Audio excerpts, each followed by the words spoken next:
Alhamdulillah, alhamdulillahilladzi anzala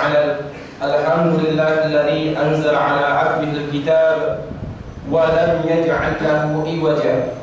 Ashhadu an la ilaha illallah wahdahu la syarika lah, wa ashhadu anna Muhammadan 'abduhu wa rasuluhu.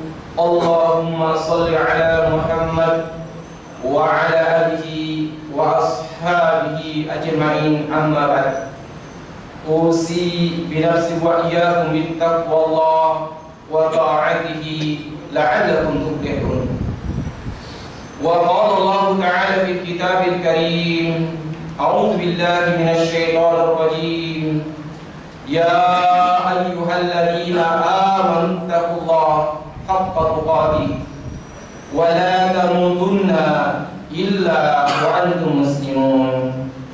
Ya ayyuhalladzina amanu taqullaha wa qulu qawlan sadida yuslih lakum a'malakum wa yaghfir lakum dzunubakum, wa man yuti'illaha wa rasulahu faqad faza fawzan 'azima. Wa qala Rasulullah sallallahu alaihi wasallam, ittaqullaha haitsu ma kuntum wa 'aqibis sayyi'atal hasanata tamhuha wa khaliqin nas bi khuluqin hasanin. Shadaqallahul azim. Sidang jamaah Jumat rahimahullah, puji dan syukur kita panjatkan kepada Allah Subhanahu wa ta'ala pada hari Sayyidul Ayyam ini, hari yang mulia ini. Kita diberikan kenikmatan iman dan Islam, kesempatan oleh Allah Subhanahu wa ta'ala. Akan nikmat ini, semoga kedatangan kita di tempat yang mulia berbahagia ini sebagai bentuk komitmen penghambaan kita, bentuk kesyukuran kita atas nikmat dan karunia tersebut. Salam dan taslim kita kirimkan kepada junjungan kita, tauladan kita, qudwah kita, Nabi Muhammad sallallahu alaihi wasallam, kepada sahabatnya, keluarganya, dan kepada kita semua yang senantiasa istiqomah mengikuti jalannya. Hadirin sidang jamaah Jumat rahimahumullah, kami sebagai khatib berpesan, berwasiat, mengingatkan kepada diri kami dan kepada kita pada umumnya, marilah kita senantiasa bermujahadah, berusaha seoptimal mungkin meningkatkan kuantitas ketakwaan kita kepada Allah Subhanahu wa ta'ala.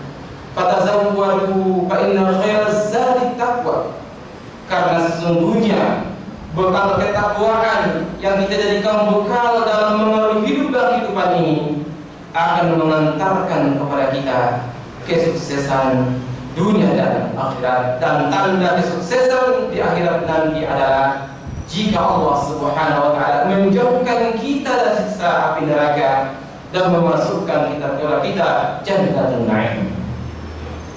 Hadirin sidang jamaah Jumat rahimahullah, salah satu mukjizat yang abadi, yang kekal, yang ditinggalkan oleh Rasulullah sallallahu alaihi wasallam adalah Al-Qur'an. Al-Qur'an inilah yang menjadi pedoman Rasulullah sallallahu alaihi wasallam dalam mengantarkan, dalam membina Makkah masa jahiliyah sampai pada fase Madinah, di mana nilai dari Islam dari aspek kehidupan terpancar di Madinah. Nah, persoalannya adalah apa kewajiban kita secara muslim terhadap Al-Quran. Karena Al-Quran adalah mukjizat, memiliki sifat huda wa rahmah, busyra. Oleh karena itu, palingan ada 5 kewajiban kita dalam Al-Quran. Yang pertama adalah tilawah, ikra, kita disuruh membaca. Yang kedua adalah tadabbur, kita mentadabburi ayat-ayat Allah Subhanahu wa taala, qauli atau qauliyah. Setelah kita mentadabburi, kita tatbik, kita praktekkan dalam hidup dan kehidupan kita, skala kecil pribadi, keluarga dan masyarakat. Selanjutnya setelah kita praktekkan, kita dituntut untuk menghafal sebagian atau seluruhnya dalam Quran. Karena kita dipaksa dalam membaca Al-Quran dalam sholat, kita harus membaca Al-Quran. Oleh karena itu kita minimal menghafal sebagian kecil darinya. Setelah kita bisa menghafal, kewajiban terakhir adalah tabligh. Kita disuruh untuk mendakwakan, menyampaikan orang lain. Pada kesempatan yang berbahagia ini, kami akan singgung satu kewajiban kita adalah tadabbur Al-Quran. Apa tadabbur Al-Quran adalah perenungan dan pencermatan ayat-ayat agar kita memahami makna dan kandungannya, dapat mengambil ibrah dan hikmah yang terkandung dalam ayat-ayat Al-Quran. Pertanyaannya adalah, apakah tadabbur Al-Quran itu susah? Tidak, hadirin sidang jamaah Jumat rahimahullah. Allah Subhanahu wa taala menjelaskan dalam surah Ar-Rahman, Ar-Rahman 'allama Al-Quran. Allah Subhanahu wa taala yang mengajarkan kepada kita Al-Quran. Kalau kita bisa melakukan langkah pertama, yaitu tergerak untuk membaca, maka kewajiban-kewajiban yang lain kita bisa lakukan. Karena Allah Subhanahu wa taala yang mengajarkan 'allama Al-Quran. Dan Allah Subhanahu wa taala menegaskan dalam surah Qamar, surat ke-54, wa laqad yassarna al-Qur'ana lidzikri fahal min mudakkir. Berapa kali Pak hadirin sidang jamaah Allah? Tidak sekali Allah Subhanahu wa taala menegaskan, wa laqad, dan sungguh telah, yassarna, kami mudahkan. Yassarna berarti Allah memudahkan dengan cara apa? Allah memudahkan tadi, karena di sini menunjukkan kita juga manusia harus berusaha belajar. Lidzikri agar menjadi peringatan. Fahal mudakkir, adakah di antara kita yang mengambil pelajaran? Kalimat ini 4 kali ditegaskan dalam surat Qamar, surat ke-54. Hadirin sidang jamaah Jumat rahimahullah.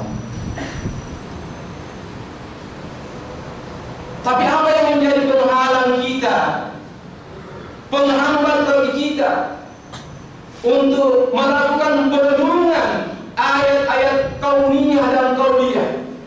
Ayat-ayat kauniyah adalah fenomena-fenomena sosial, fenomena-fenomena kaum terdahulu sampai sekarang, atau ayat-ayat kauniyah yang terdapat dalam Al-Quran ini. Apa penghambatnya? Hadirin sidang jamaah Jumat rahimahullah. Afala yatadabbaruna Al-Quran? Apakah mereka tidak mentadabburi Al-Quran? Atau ala qulubin aqfaluha? Atau karena ada tutupan, ada sekat dalam hatinya? Inna fi dzalika ladzikra liman kana lahu qalbun aw alqa sam'a wa huwa syahid. Rasulullah. Sesungguhnya ayat-ayat kauniyah dan qauliyah dulu dan sekarang menjadi peringatan bagi kita, pembelajaran bagi kita. Jika perangkat dan piranti yang ada dalam diri kita hidupkan. Apa piranti dan perangkatnya tersebut? Yang pertama adalah qalbun. Jika hati kita ini suci, yatlu alaihim ayatihi wa yuzakkihi.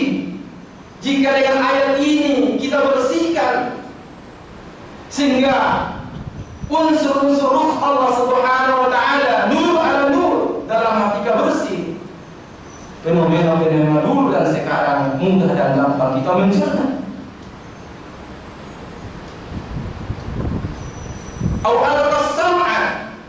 Atau kita memang ini mendengarkan wahwa syahid, dan kita membenarkan apa yang dipikirkan hati kita, didengarkan telinga kita, dan kita saksikan kebenaran itu. Hadirin sidang jemaat rahimahullah, kalau kita tidak melakukan tadabbur, apa akibatnya? Apa ujungnya? Allah Subhanahu wa ta'ala menegaskan bagi kita, mewanti-wanti bagi kita, walaqad zara'na li jahannama katsiran minal jinni wal ins lahum qulubun la ya'qiluna biha. Allah akan mencampakkan kita ke dalam neraka karena kita tidak pakai hati ini. Hati kita mentadabbur Al-Qur'an. Aw ayunun yubsiruna biha, atau mata kita untuk melihat ayat-ayat Allah Subhanahu wa ta'ala. Adhan yasma'una biha, atau telinga kita untuk mendengar ayat Allah Subhanahu wa ta'ala. Jika kita tidak melakukan itu, Allah Subhanahu wa ta'ala menempatkan kita syarrul bariyah, itu ulaika kal an'am bal hum adall. Kita seperti binatang yang tidak memiliki visi dan misi hidup,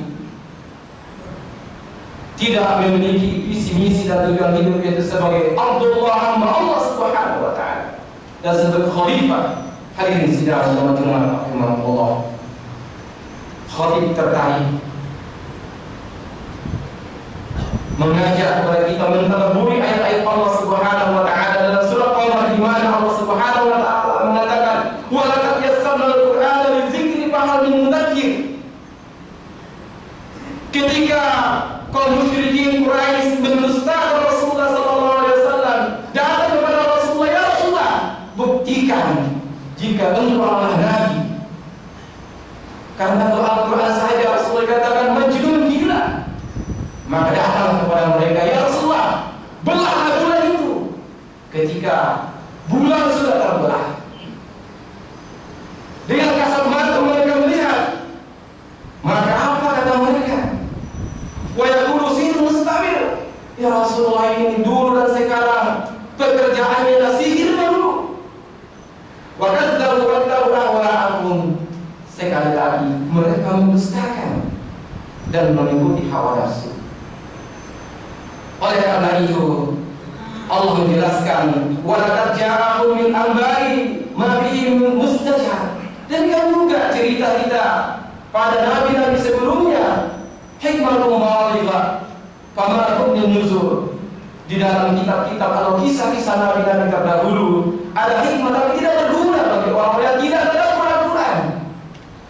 Maka singkat kata, yang kita disuruh bertabur-tabur dalam surat ke-54 adalah Nuh alaihissalam. Nuh 950 tahun berdakwah, bahkan istri dan anaknya saja tidak ikut. Bahkan ketika Nuh membuat kapal di atas gunung sebagai mukjizat, tanda seorang nabi, Nuh dikatakan majnun, gila. Nuh dikatakan gila akibat dari kisah Nuh yang orang yang mendustakan nabinya, mendustakan ayat-ayat Al-Quran. Maka Allah Subhanahu wa ta'ala memberikan azab berupa menumpahkan air dari langit, mengeluarkan air dari bumi. Apa yang terjadi? Banjir. Baru dalam ayat ini, wa laqad yassarna al-Qur'ana lidzikri fahal min mudzakir. Allah mendorong lagi kita, tadabburlah, ambillah pelajaran. Selanjutnya Allah Subhanahu wa ta'ala menceritakan kaum 'Ad, kaumnya Nabi Hud, di mana kaum Nabi Hud ini adalah kaum yang pertama mendengar tokoh-tokoh mereka, kasarnya bujang-bujang mereka dengan mematikan, dengan membuat patung-patung agar mereka ingat.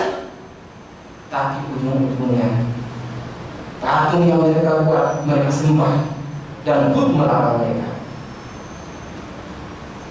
Kaum Ad ini adalah kaum yang menempati tanah di bumi yang sangat subur dan bercocok tanam. Mereka tinggal di lembah-lembah. Tapi apa yang terjadi? Mereka sombong. Mereka ingkar kepada Hud alaihissalam. Maka apa yang terjadi? Inna arsalna alaihim rihan sarsalan.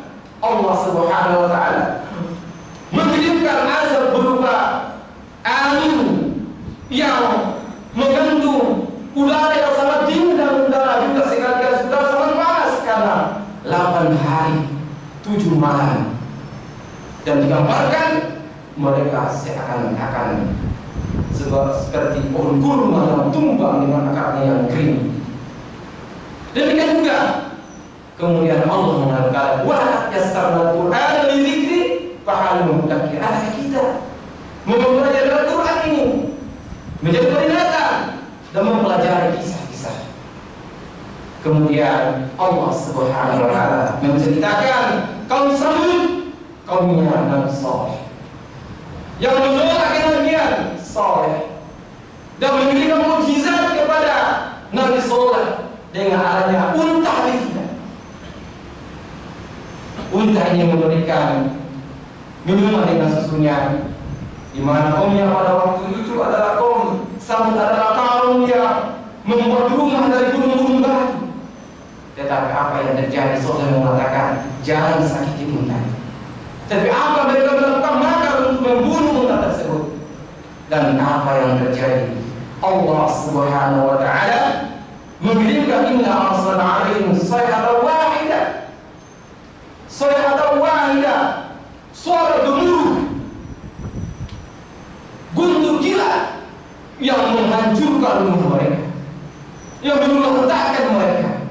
Baru Allah Subhanahu wa taala lagi mengatakan wa yassarna al-Qur'ana lidzikri fahal mudakkir.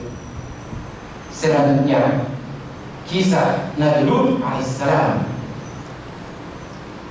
Lut adalah seorang nabi yang diperhadapkan dengan umat yang tidak menyembah kepada Allah Subhanahu wa taala, tapi memiliki penyakit psikis. Apa penyakit psikis kaum Nabi Lut? Kaum atau istilah yang kita kenal adalah, yang dilegalkan di beberapa negara adalah lesbian atau homoseksual. Tidak saja,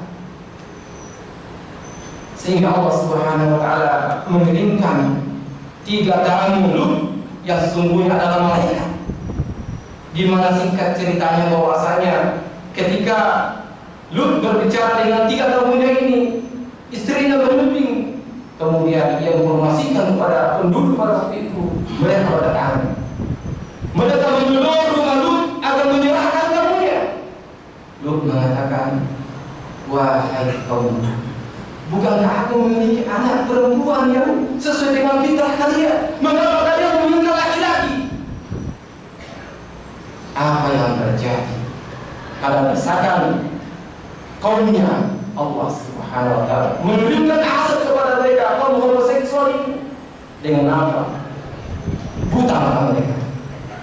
Kemudian pada suatu hari Allah Subhanahu wa taala mengirimkan badai yang di dalamnya ada batu-batu. Dikatakan pasir, setiap batu pun sudah tertulis batu ini siapa. Maka Allah Subhanahu wa taala wa laqad yassarna al-Qur'ana lidzikri wa hal mudakkir. Mudah-mudahan Allah Subhanahu wa taala ayat-ayat yang penuh mukjizat ini memberikan pedoman kita, memberikan bimbingan kita, dengan tentunya kita baca, kita tadabburi, kita praktekkan, kita hafal, sehingga kita kuat akidah kita, sehingga dengan kuat akidah kita memudahkan kita untuk beribadah dan bermuamalah, sehingga tidak terdengar lagi ada aliran-aliran sembarangan di tengah kita, ada aliran sesat. Barakallahu li wa lakum fil Qur'anil Karim wa nafa'ani bima fihi min ayati wa dzikril hakim wa taqabbalallahu minna wa minkum innahu was-sami'ul alim.